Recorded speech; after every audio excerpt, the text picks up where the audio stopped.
Hello and welcome. You're tuned into the best in paranormal talk radio. This is Beyond the Darkness. Tonight we're going to take an interesting jaunt down a different line here. We talk about so many different aspects of the paranormal, and there has been a lot, as we've noticed with the listeners, when we start dealing into the world of the cryptids. You guys love it. You download the shows more than any other episodes we do, and we're fascinated by people's interest in cryptid creatures. Why is there such a fascination with this? Something that you would think science would have proven by now, especially in most cases of these bipedal giant hairy hominids. You would think there would be something more substantial out there, real fur tufts, real imprints, something that we can actually prove to science that these creatures exist. But here we stand, 2017, 50 years after 2018, 51 years now after the Patterson-Gimlin film, and I don't know that we're really any further along. Is that because of the way TV handles these cases, the way that news reports it with tongue-in-cheek comments and silly antics? What's really going on out there? Well, we wanted to talk to Scott Marlowe, and Scott has been proclaimed as America's most credible cryptozoologist. He spends as much time in camos and boots as he does in a lab coat in Oxford's. He's back with us on the show tonight to talk to us a little bit about this and share some insights and maybe some stories of what's been going on in the world. Scott, welcome back to the show. Thanks for joining us. Thanks for having me. It's always a pleasure. Let's start talking about the issues going on with kind of this current crop of cryptid-related television programming that we've seen over the last 5 or 6 years. What, in your opinion, are the real concerns about these kind of shows? Well, I've seen the shows evolve from informational shows, like, go back quite a ways, go back to Leonard Nimoy and In Search Of. And of course, I was involved with Monster Quest, which was, in my opinion, a great show. But what's happening now is, because of some of the issues that we probably should talk a little bit about tonight, they are turning more and more towards entertainment shows than they are any kind of programming that gives you any real sense of what's actually going on out there in the field. And they're strictly entertainment. They're satire or any number of other things where the so-called sightings and encounter events are manufactured, and it's not reality television, even though it's being sold that way.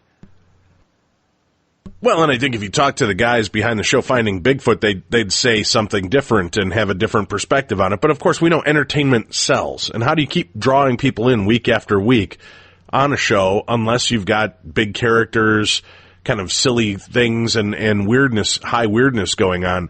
Well, they've got an agenda, and that's fine. I understand that. I mean, how many people would tune in if it was called Not Finding Bigfoot? Well, I think that's what it's kind of become known as at this point in its game. There's been a lot of hijinks, and some of the shows are fun to watch because of the personalities and the characters behind them.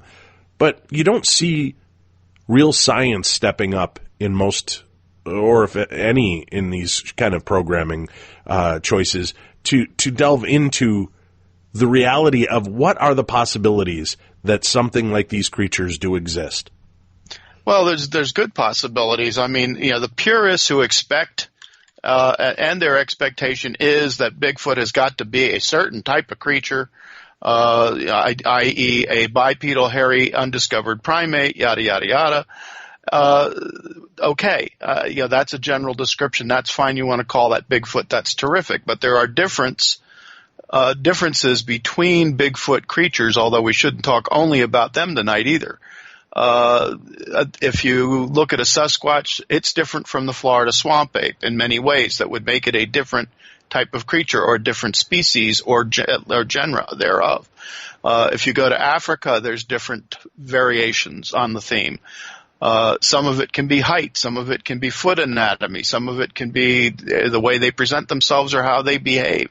They're not exactly the same, except the commonality of they're usually fairly large, although not always. They're hairy, they're bipedal, and they appear to be some kind of primate, although we're not sure of that, because no one's actually captured one to bring it in North America. But that said, it has happened in Africa. A Bigfoot has been discovered.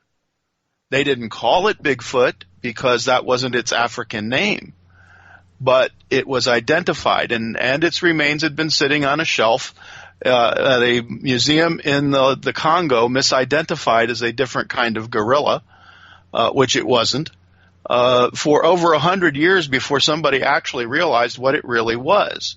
And then you had Shelley Williams from Atlanta and Carl Annan, who was a photographer, who got out there and documented the thing, and finally they got a sample of material.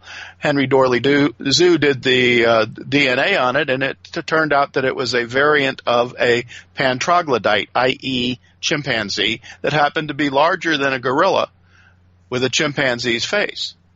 And it walks, because it lives in a swamp, walks pretty much on two legs all of the time. Now, how old was this specimen? The skeletal remains were over 100 years old. It had been misidentified as a different kind of gorilla, but before they re-examined it and realized what it really was. But only recently, in 2004, was one actually captured and documented as being what it is. So, but everybody immediately, because we know all about pantroglodytes, chimps, immediately dismissed it as being inconsequential to the cryptid community, and a cryptozoologist really didn't find it, yada, yada, yada. So, you get all the cynics and all of their stupid shit on it, pardon my French, because it didn't fit their expectation of what a Bigfoot has to be.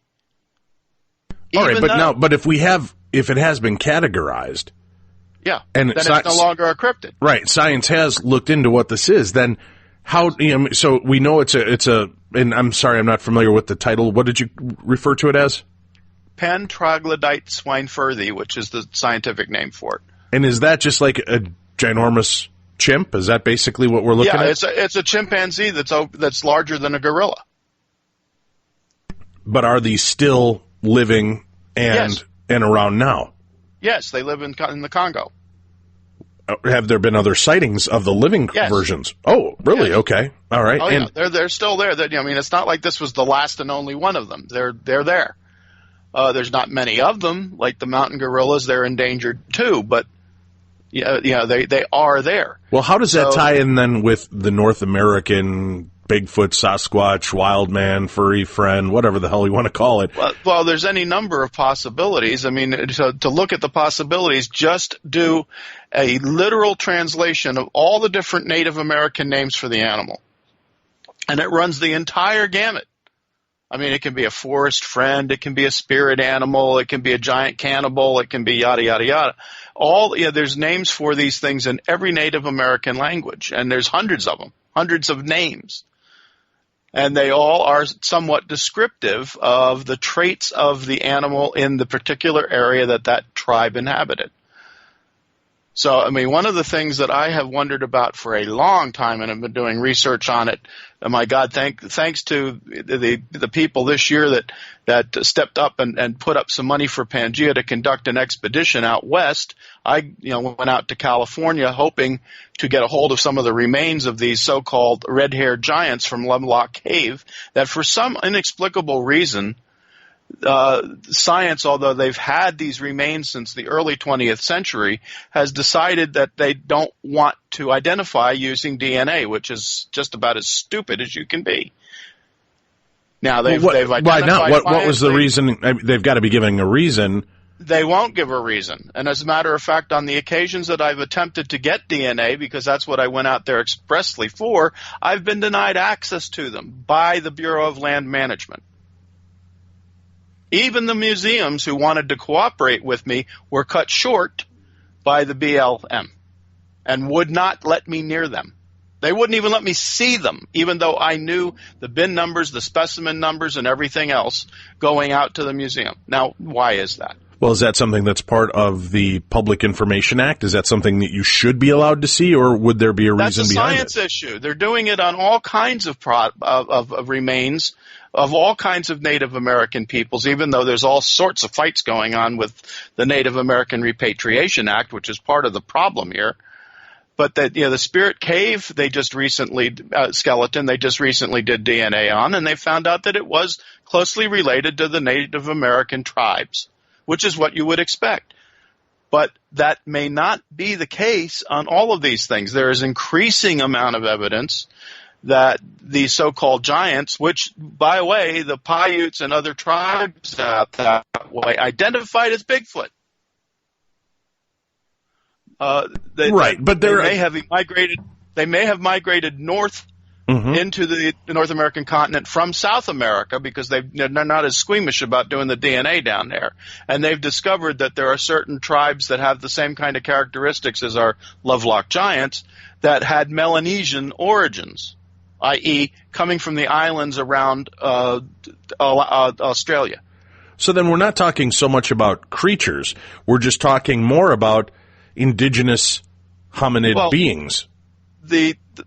The problem with cryptozoology being labeled a paranormal science is that is not entirely true.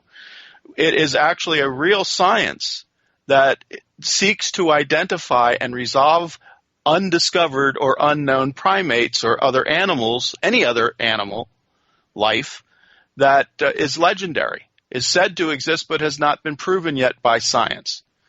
Now, that it originally was conceived as a branch of zoology, but it's actually evolved because of the forensics and other things needed to do this kind of work. It's really evolved into its own kind of science.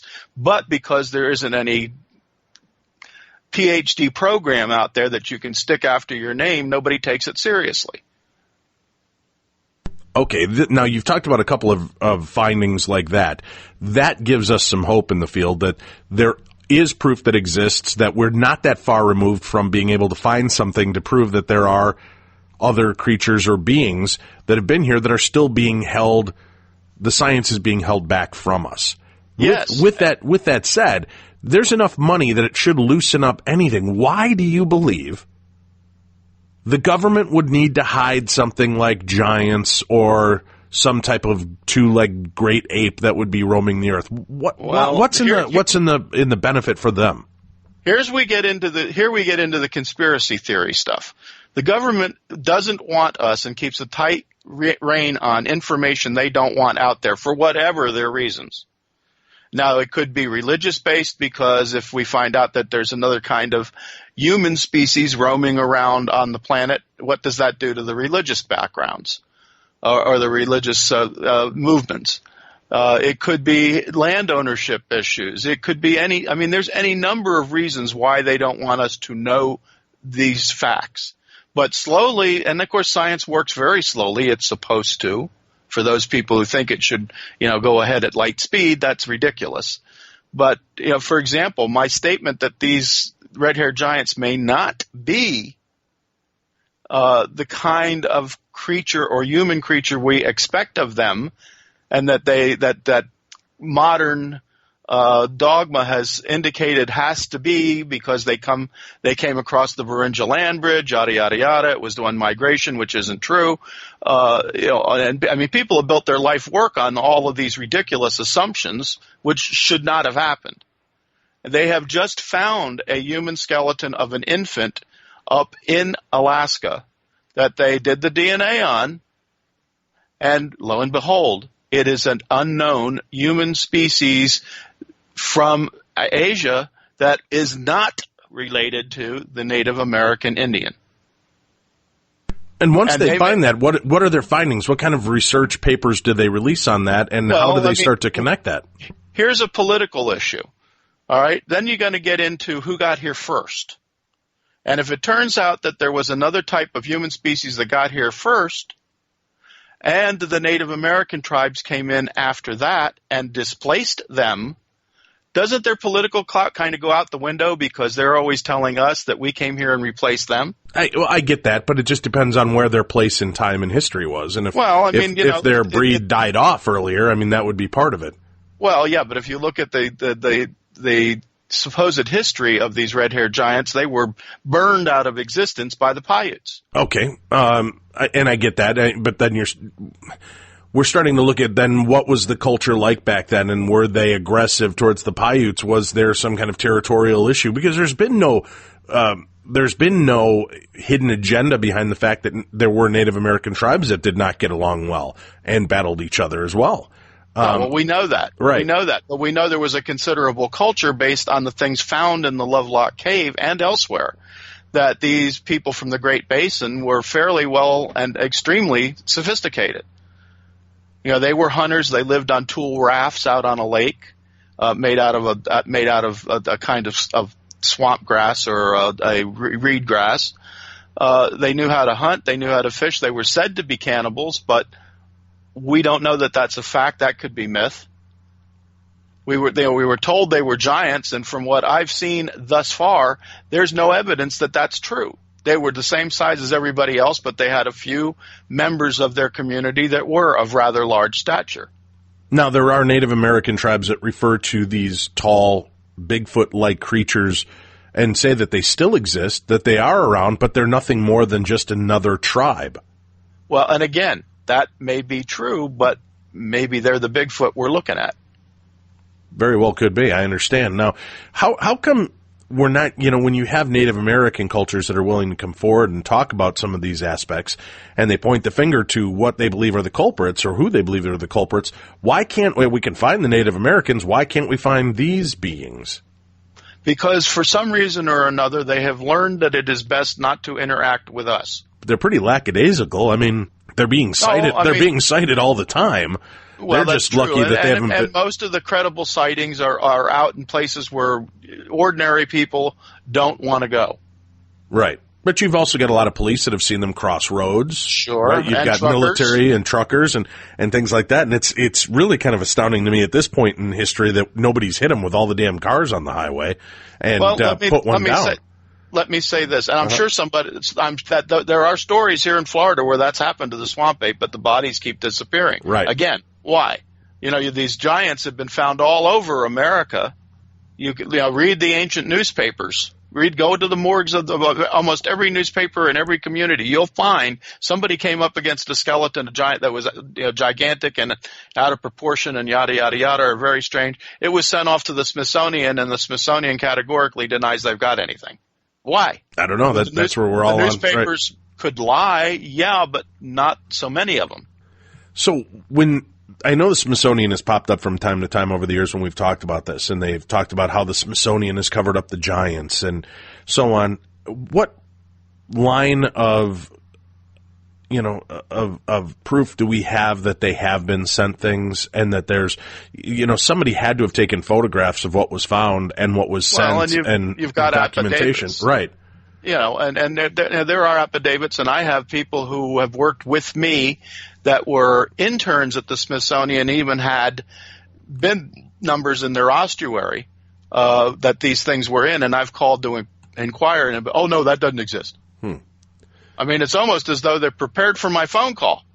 Yeah, it's not I have to look. It's oh no, they don't exist. Yeah. I just can't believe that I seriously. Can understand too. Right. So it just seems so hard to me at this point, though, that there's. I can't wrap my head around the whole idea of what the reasoning is to hide it. We're a pretty different world at this point. This isn't some backwards provincial Puritans that only want to believe that there's only one race. Obviously, we see there are multiple races, multiple beliefs, multiple religions, and so on that coexist, and yet we're still able to survive and not blow the world up. Well, with regard to the giants, I can understand that because one step away from declaring these giant creatures, whatever they were, Nephilim, and then turning it into a religious free-for-all by all the religious nuts is one of the things that I have no doubt the government fears beyond belief. But most of the people that are going to be most upset are the ones that are Bible-banging religious scholars and believers anyway, and there are mentions of these beings in the Bible and throughout history. So I would think that would only benefit and corroborate the histories that we've been given. To a point, yes. But when they start giving them supernatural and paranormal attributions and traits, then it becomes a problem because there's no way to know that. There's no way to verify that any of that was true. Yeah, there may have been giants, no big deal. We know that. I mean, take a look at Wadlow. I can go up to the museum in Philadelphia and see his skeleton at any time, and sure, he was a very tall guy. There's tall people like that in China right now today, but and elsewhere in the world, but they're not Nephilim. Okay, and I understand they're not the Nephilim, but they fit the kind of agenda and propaganda that's already been cited out there.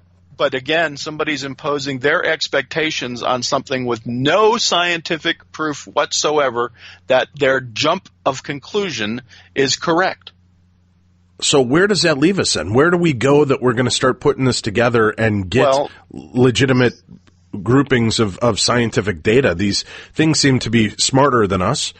Even if we put together if your group, the Pangea Institute, was given $100,000 to go out and grid this area for the next 3 weeks and be out there, and you had professional trackers and military and law enforcement and hot equipment, what do you believe the chances would be you would legitimately, in a 3 to 4 week span, be able to bring back some kind of conclusive evidence to the existence of these beings? How long do you think it took Dion Fossey to acclimate herself to the gorillas before they would show themselves to her? Oh, I'm sure. Forever. It took, months upon months before they would start to allow her in there. You think that's going to happen in 4 weeks? Not a chance in hell. No, but that's one person. This is an aggressive grouping of people that would go out there and find it. I think that's the problem is people want immediate response. Any self-respecting animal with the level of intelligence they appear to have would head for the hills.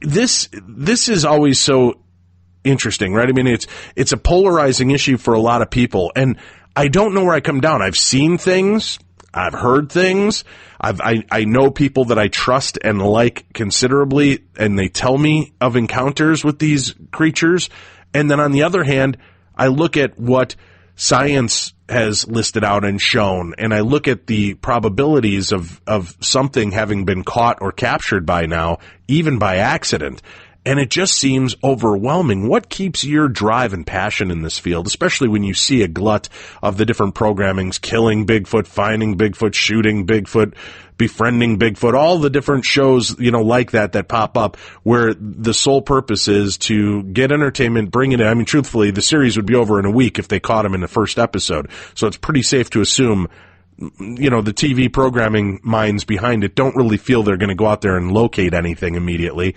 because that would kill the series. But as I said, Bigfoot's only one. Right. One aspect of cryptozoology. And it's really not that it's the most popular, it gets the most press, but it's not really the most important.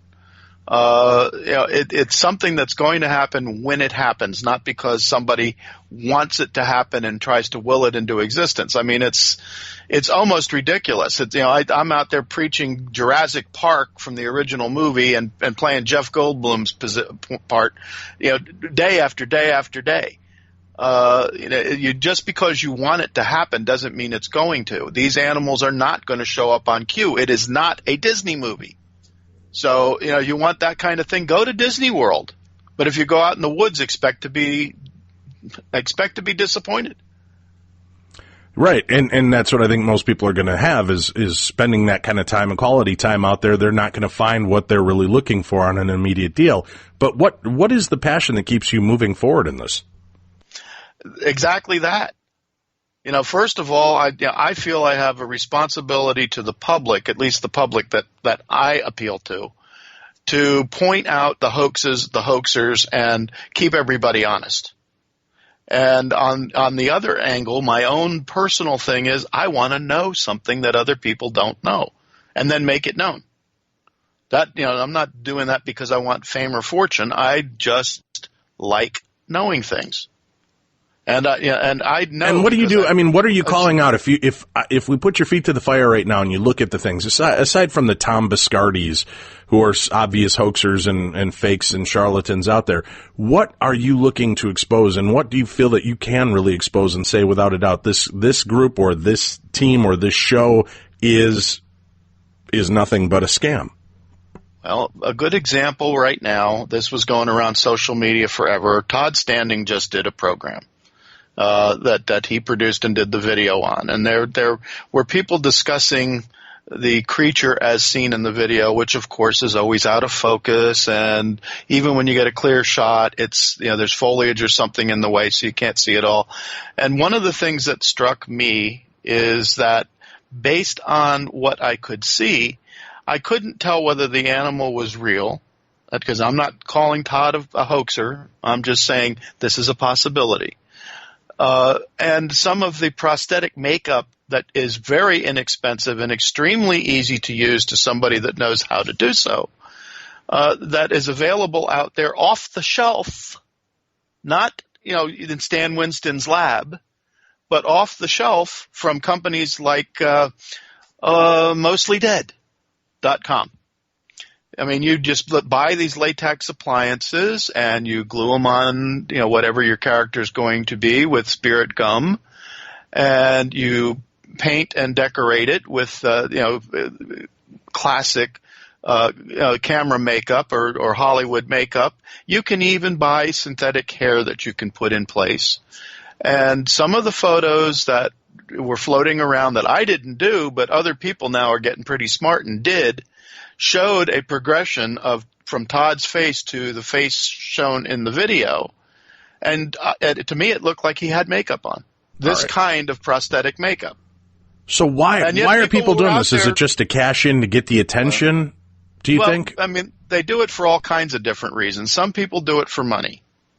Some people do it because they have, shall we say, a damaged ego, and it makes them feel good when they can fool a lot of people because they can say, I'm smarter than you. And some are just plain sociopaths who get off on doing this kind of thing to defraud and defame other people.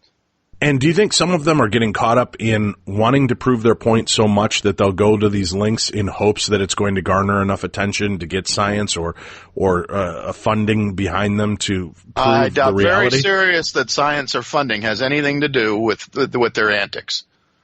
That's what I'm asking you. I don't know what, I don't know if you're thinking that, in some cases I've seen some good people I know in the paranormal that I fully believe in ghosts and the paranormal. And I've seen them do a few things on the side that start to make me question their, are they trying to just get more awareness and attention into the field, and that's why they're going to do something like this? Or are they doing it simply so they can try to cash in, as a celebrity? As I said, there's any number of reasons. Why did creationists go to where the dinosaur tracks are in Glen Rose, Texas, and carve human footprints next to the dinosaur tracks? Because they were hell-bent and determined to prove that humans and dinosaurs coexisted and lived 6,000 years ago. Because that's what their dogma says. That's not what science says. That's what their dogma says. And they are hell-bent and determined that they're going to prove it. Well, that doesn't help.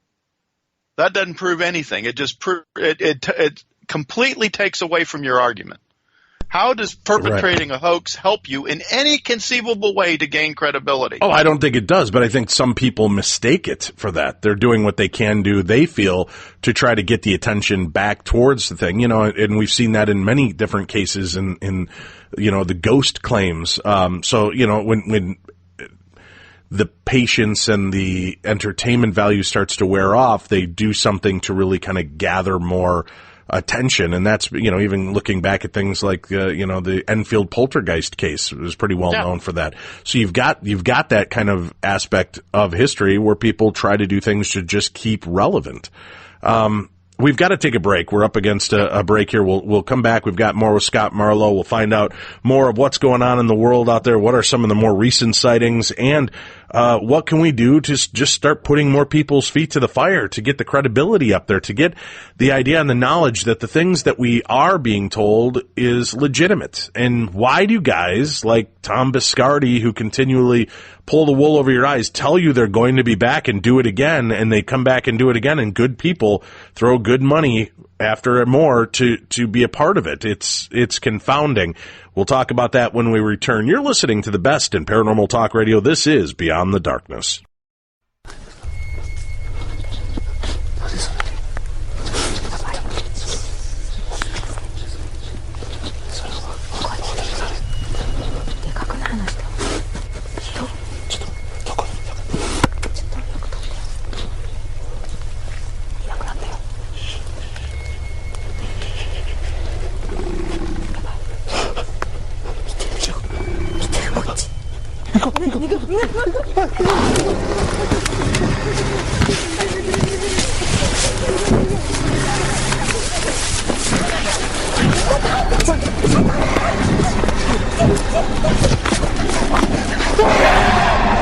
Beyond the Darkness.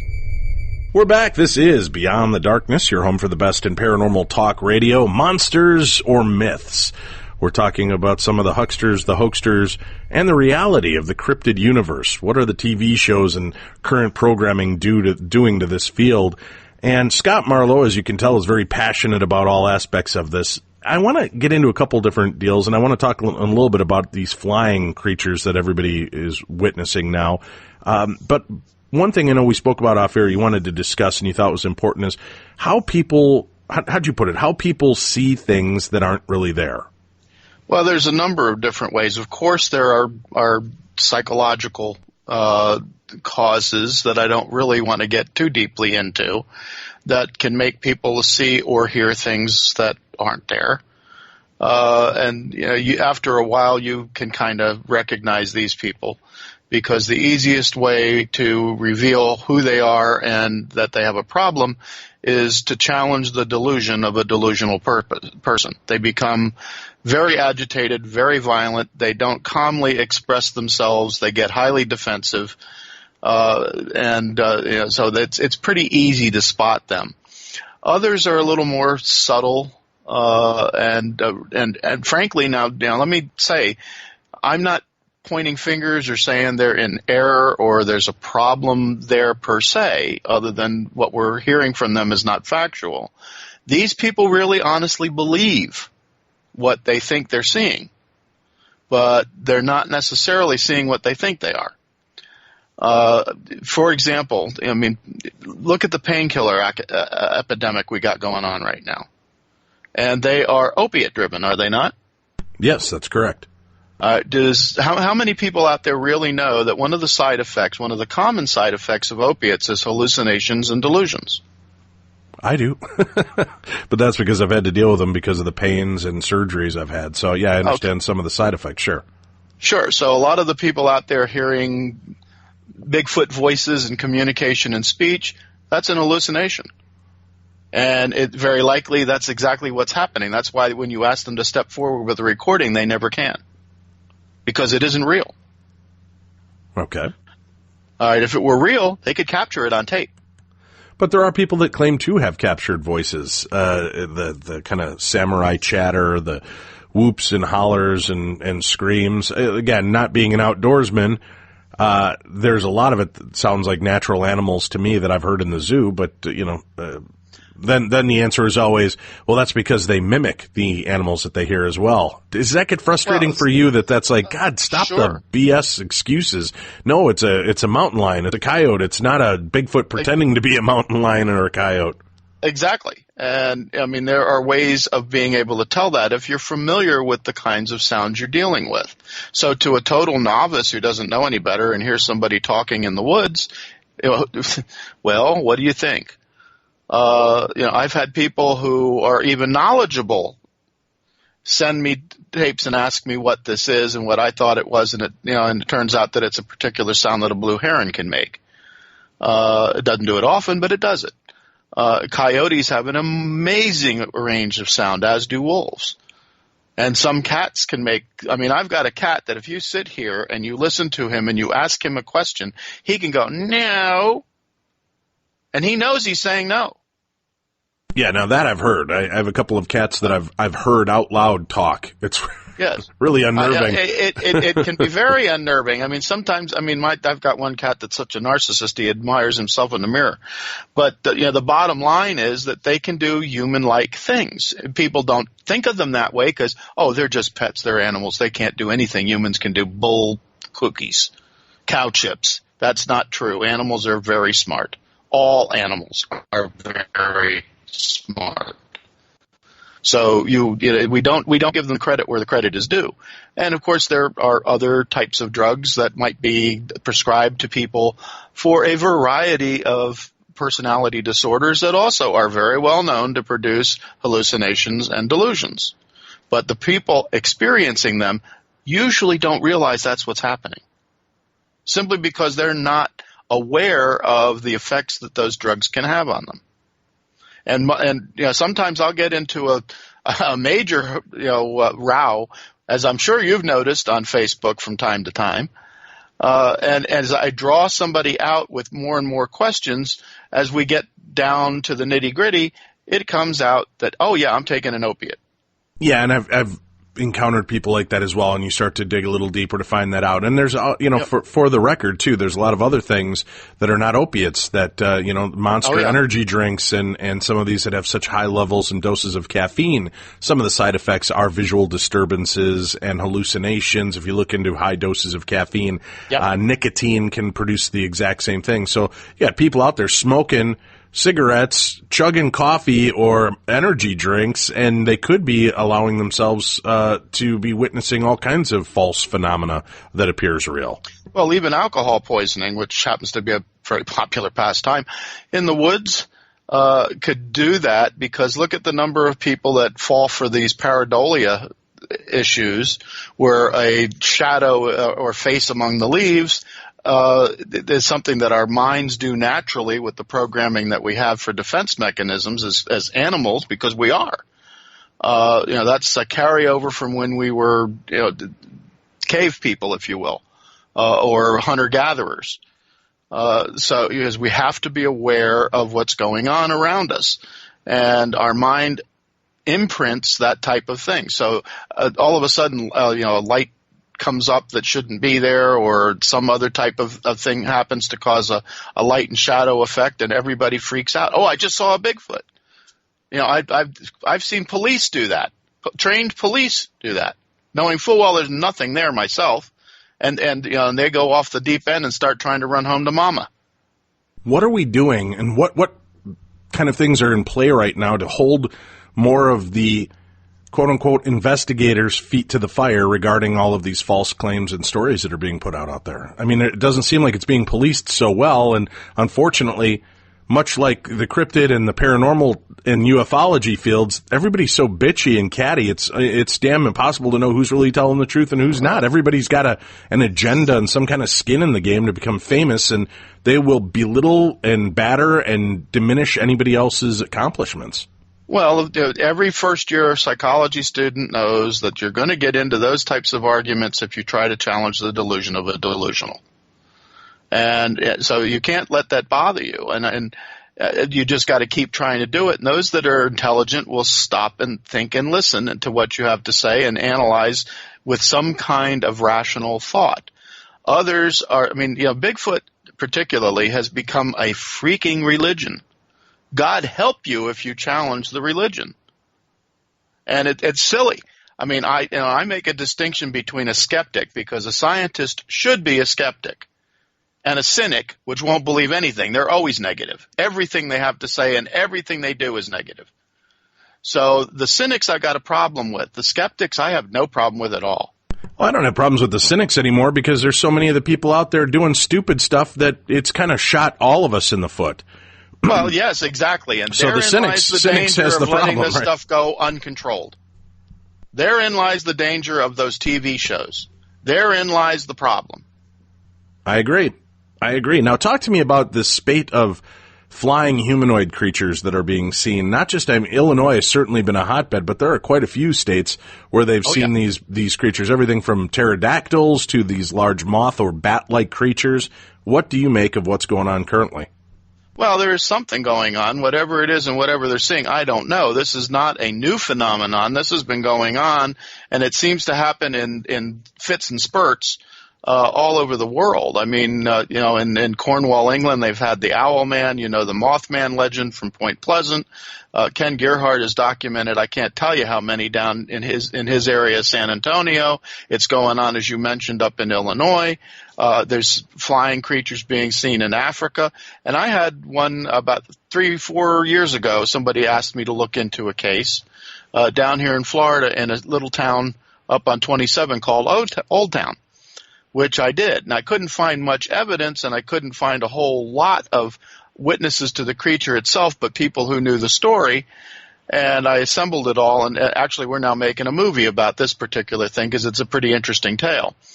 But in any event, these things are being seen all over the place, and I'm not so sure that they can be so easily dismissed as an owl or a large bat. I don't know what they are. Now, these type of things have been around for years and centuries as well, through many different belief systems on this. When you start to go out to investigate claims like this, Scott, what's the first line of defense? What do you do to start putting down that perimeter to make sure that this is a legitimate claim and you're not just dealing with goofballs trying to waste your time? Well, the first thing you do is you go out and you interview the eyewitnesses in depth, and usually several times. And you get all the information together, and you look for commonalities and differences, and then you start researching them. And once you start to kind of sift through that, how do you tell? I mean, I've talked to some very convincing people who later on you find out are so full of shit on so many levels, but man, they are such sincerely full of shit that it's almost impossible to tell when they're on and when they're off. And a good example of that is the lizard man sightings down in Northport, Florida. Total hoax. And they had all right, talk us through those. When did that supposedly start up, and what was going on? That goes back about 10 to a dozen years ago. And somebody kept reporting these lizard people that were roaming around their backyard and all over Northport, and et cetera, et cetera, et cetera. And it was just a guy looking for attention and let's call it a challenged son or foster child that was living with him that he conned into seeing what wasn't there. And it became a big news item. And I wrote about that particular event in my, let's see, which book did I put that in? I think I put that in my Cryptid Creatures book. Now, do you believe that there are real dangers to people that are watching the entertainment focus shows on cryptids? Oh, yeah. And I'll outline some of those for me. Well, one of them that worries me, and it's not just the cryptid shows that get this going, is people want to get some proof about some of these cryptid animals. We'll go back to Bigfoot, as much as I hate to go back on that subject. But any living animal that has bare skin easily leaves DNA evidence behind when it touches something, particularly a smooth surface, even a surface that is not smooth. And there are certain chemical reagents that they whip out on these CSI crime shows like luminol, and they spray it all over the place. Then they produce a black light, and it glows. Well, that's true. Luminol will do that. The problem is that luminol, not the luminol itself, but the suspension that you put it in, is like breathing dry cleaning fluid. Somebody's going to get hurt because they don't know how to handle the product. And you don't spray it on while you're in your street clothes. You spray it on while you're in a biosuit because of these types of dangers. And I've heard people talking about this stuff because I started using it ages ago, but properly. And I've actually left the luminol in favor of something else called Blue Star Forensic because it's a little safer. Well, what do you use? Talk to me about the use of luminol in cryptid investigations. That's new to me. I've heard it in paranormal investigations to try to prove or disprove that there was a death on site, but not with cryptids. Well, the skin oils that you have in your hands, the rest of your body, when you rub up against something or touch it, will leave DNA residue behind. And luminol is pretty good also for resolving blood. If there's any blood left at all anywhere, the luminol will show it, even if you've tried to clean it off. So that's a useful product for that. But, of course, one of the other issues with luminol is it destroys the DNA, so any possible DNA testing you do is going to be rendered invalid on the samples that you retrieve, whereas Blue Star, that's not a problem. But and then there's an anhydrin that you can use on not a smooth surface but a porous surface that'll pretty much do the same thing. So there are different chemical reagents that you can use in forensics that will help you find and uncover different types of biological evidence depending upon what you're dealing with. I mean, there's some really good low-tech solutions to this, too. I mean, I've had people say that, Bigfoot is raiding a barrel out in the back that he has to take a lid off of that's a smooth metal thing because it's like a drum, and they leave fingerprints all the time, but I can't capture the fingerprints. Well, bring out the Pam and dust it with some flour, dear. And then when he touches it, he's going to leave the fingerprints behind, which you can pick up using clear contact paper or some kind of tape. See, now that's fascinating insight. I wish they would do. I think people would be just as fascinated watching those aspects on a show like this regarding the cryptid realm into how to do that and how to do it safely. And there you go. That's what the shows should be doing. All right. That's the kind of stuff they should be doing, not saying, "Oh, I saw a Bigfoot over there in the shadow." Right. Well, unfortunately, they are a bit elusive, right? So sometimes that's all you can deal with is the subjective nature of people's eyewitness accounts. Yes, but you have to start somewhere, and even though anecdotal evidence is useless as proof, it's a good starting place for science. Based on the stories, once you've collected enough information, you can start creating a hypothesis and then go test it. And if the hypothesis holds up, you make some more assumptions based on it because it's somewhat reliable until you prove the hypothesis is useless. And then you have to make new assumptions, and you go out and you test the new assumptions. That's why science works so slowly, because everything starts with assumptions that have to be shown as holding up over time under all conditions. When you've dealt with, and I know many have reached out to you, they have to have television producers. What has been their biggest failing when they're reaching out to try to get you to work with them or entice you to be a part of their show? The biggest problem that I have had personally is television producers who have absolutely zero understanding of the subject they're trying to present. And that's the biggest failing that you're seeing so far? That's the biggest problem. The other is, of course, we go back to the Jeff Goldblum thing on Jurassic Park. I mean, these animals don't simply show up because you're there with a camera and say, "Here I am." Mm-hmm. So by the time you've had a sighting and somebody dispatches a crew and you get a show together and do everything that you need to do, that creature's long gone. So what are you left with? You're left with relatively boring stuff that people don't really want to watch. So they try to goose it up with reenactments and stuff like that, which is all fine, but it's not real. And what do you make of the reenactments? I mean, again, it's compelling TV watching. You do get that aspect of it, right? I mean, you do understand the need for that to draw people in, to give them something to connect to in hopes of seeing or finding more science for that, right? Sure, but I mean, the problem is the yardstick that I have come to use to gauge the effectiveness and the viability of the different shows is Monster Quest, which in my opinion was the very best cryptid show that has ever been done. Kudos to Doug Hychek. And they even found a few cryptids. We even solved a few cryptid riddles with that show. A good example is the one I did with Ed Patuk on the sea monster, that's in quotes, that was down in Lake Worth in Palm Beach. Ed and I were right on target. We didn't identify the species correctly, but we did identify the genus of the animals involved, and we're absolutely right. And you can't believe the hate mail we got until a year later when a news crew flew overhead and found the animal we said it had to be. Or should I say animals, because there were literally two involved that were being composited into one animal. There were just two different animals swimming together, and when one would surface and then the tail would surface and yada, yada, yada. And so you were seeing a manatee with a damaged tail and a sea a seal, a sea lion. Oh, so you just had two that were living Yeah. close to one another, and you were picking up remnants of both in the video kind of thing. One was a carnivore. Right. One was a herbivore. They didn't compete for food, so there was no reason that they couldn't associate. Right. And they follow each other back and forth using the Gulf Stream, because we know that our manatees go up as far as Lake Champlain. They've been documented up there. And the seals are there too, and they come back. They just follow the manatees.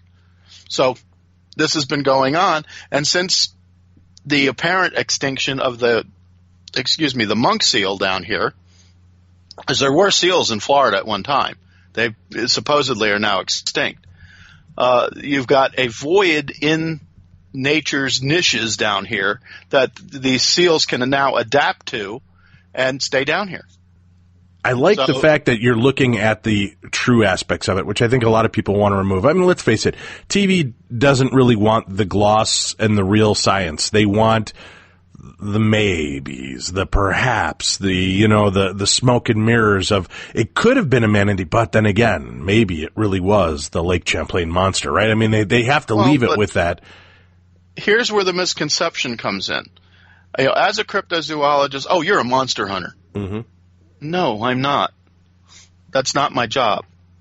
That might happen in the confines of what I do for a living, but my job is to answer questions about animals that people can't identify. Sometimes we get lucky enough to be able to attribute a sighting of a quote cryptid, and where it turns out to be an animal that's well known to science. It's just not where it belongs, and that's true in 90% of the cases. Only 10% of the cases really are some kind of animal nobody knows anything about, and that could be for any number of reasons. All right. It could be a newly generated species. Mm-hmm. It could be an animal nobody's ever seen before, but they're there. It's just a matter of patience in the waiting game at that point. Yes. Scott, with all of this going on, does it ever start to deflate your interest in the cryptid field? Do you ever kind of feel like, you know what, I just want out. I'm not even interested in this anymore? Oh, no. There are times I take a break, but, and you got to do that, for your sanity, if nothing else. But, I enjoy doing the work. I really do. And, people say I'm semi-retired now because I've become disabled and I don't go out into the field as much as I used to, but I still do field work. And, if the case is interesting enough, one of the things I've been hoping for and wanting is to find an associate that I can train properly and do the work. I've had several step up and then they get full of themselves and decide they want to go for the wrong reasons. And when I realize that they're not in it for the benefit of the field, they're in it for themselves, I jettison them pretty quick. So it's not that easy, and there's not that many people out there that really want to do the science. They want the fame and fortune. So, unfortunately, that's the way it is. Yeah, it is. Talk to me about what you've been researching and what's going on in the field right now. What's kind of the newest stuff for you?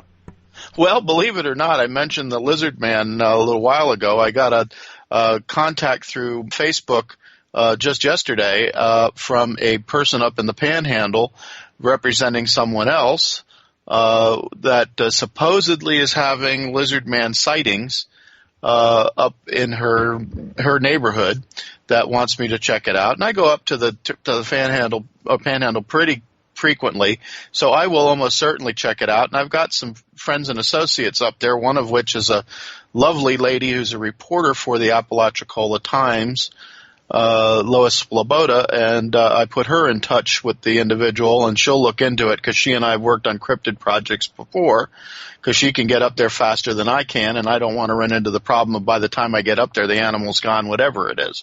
So Lois will look into it and then fill me in on what she thinks, and then we'll take it from there.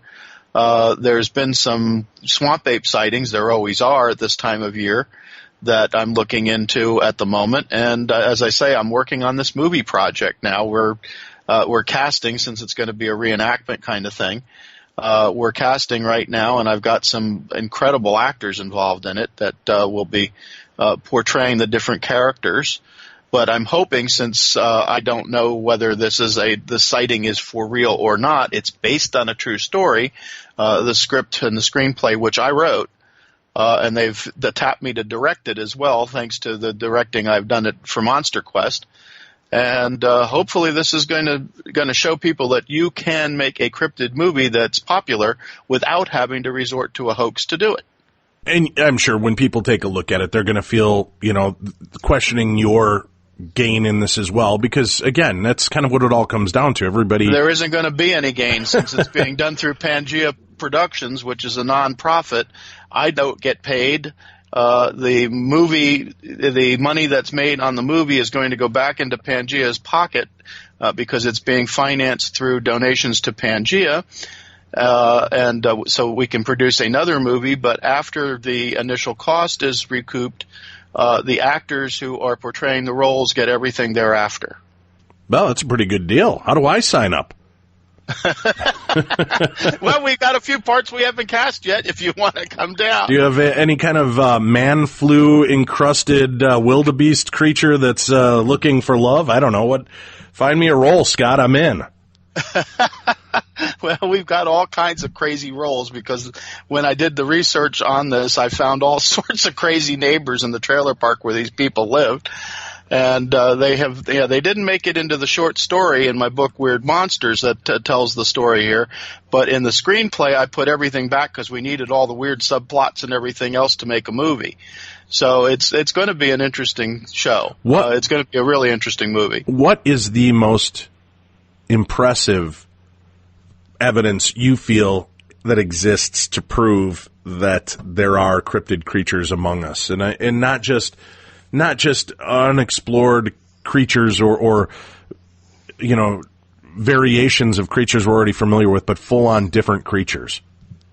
Well, forgive the shameless plug, but I wrote an article recently for Cryptid Culture magazine that deals with this subject matter, and as I said before, the skeptics versus the cynics. And one of the sidebars that I did for that article was a very long, full-page list of cryptid animals that have been discovered since the early 1900s. And you'd be surprised at how many there are. Really? Give me a ballpark. How many do you think there have been, truthfully? Well, I think I listed over 50. And that's just because these are bigger than a bread box. Right. That doesn't include the smaller creatures. Right, but yet here we still are. There's no conclusive proof of Chupacabra or Bigfoot or the Phoenix or these Mothman, Batman creatures. Now they're being seen more and more regularly. More and more people have video cameras and are looking for these type of things. Do you think that we're getting closer to definitive? Oh, thank God for 18 proof? megapixel phone cameras. The photography is getting so much better, but unfortunately, so is CGI. So we still have the problem that video evidence by itself is not sufficient. But when you take video evidence and it's joined with very compelling physical evidence, now we've really got something. And that's starting to happen. People are beginning to know what to look for. The problem now is that people are not handling the materials that represent the physical evidence properly, and as a result, it's getting corrupted or tainted or otherwise rendered unusable. But that's going to go away with time too. And we touched on that earlier with people improperly using chemical reagents and stuff like that. So eventually those problems will go away. And when they do, of course, I probably won't be alive to see it, but when they do, you're going to start seeing a lot more of these things proven. Scott, if people are interested in catching up with you, following what you're doing, what's the best way to do that? The easiest way is one of my pages on Facebook. My personal page is just my name, and I don't hide. My picture's up there, so I don't hide behind any weird screen names. If you're interested in the movie project, there's a page for Phantom Flyer that you can go to, which is a fan page. It'll keep you posted on what's happening with the movie. My books, Cryptid Creatures of Florida, Bigfoot Enigma, Bigfoot in Art History, and all the others are up there with individual pages as well. Every one of them allows you to make comments. You can message me on Facebook. You can friend me on Facebook. Please, when you message me, tell me why you're doing so. I get at least 20 bimbos a day. You are such a show-off. I wish it was not true, but it is. I get about 20 bimbos a day trying to friend me for whatever nefarious reasons they have in mind. Yeah, direct those right to Tim at Darkness Radio. He prefers that. Scott's a prude. If you're a bimbo, Tim will be happy to friend you. All right, Scott, you have a great rest of your night, sir. Thank you very much for joining us. You too, and feel better. I will do my very best. Thank you. And thank you all for tuning in. We'll be back again with you tomorrow. And remember, it's True Crime Tuesday. Don't miss out on the episode. It's available right now. Incendiary. This is a creepy story. The psychiatrist, the mad bomber, and the invention of criminal profiling. Michael Cannell, our guest. Check that out. Go to darknessradio.com, click on the True Crime Tuesday banner, and subscribe now. We'll see you again tomorrow, and big thanks to HelloFresh, our sponsor for today's episode of Beyond the Darkness.